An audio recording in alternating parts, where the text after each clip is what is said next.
Manipurgi pibam phatraba lambising asi yengluragadi garigi road tax thipam thoklibra hangnarakli garina thombada nupi ama sire hairi angangda natai sadaba thabok tawbagi maran courtna laukthokre ukhungi lawmi amamamna phangadaba lupa lising yangkhaigi longi senpham lawmi lising amaga chaniga taraga mathoigi oina naronda lauthoklamle science na yenbiga zerongba karambana hanbagi haiba paukhum asi phongba ngamle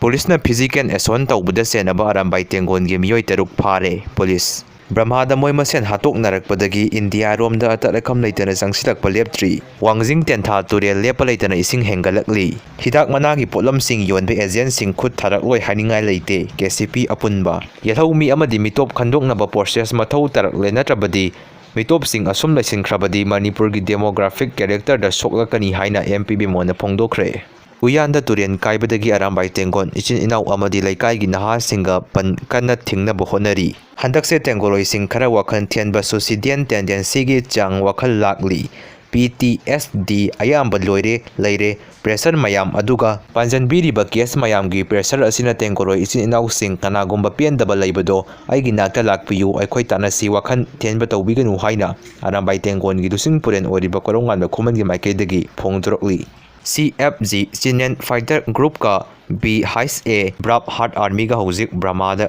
Kud Kana Thoknari CFG gi Maikedegi Asok Apan Asi na Yamna Yaukre Hairi Kuki Inpi na MLA sing da dictate tawbasi Iligeni Cheirak Piba Yai Thadau Inpi Naga taba mafamda SOO Kuki militant singi Kiem Sanaba inspection chatpa hogre Asang Kasar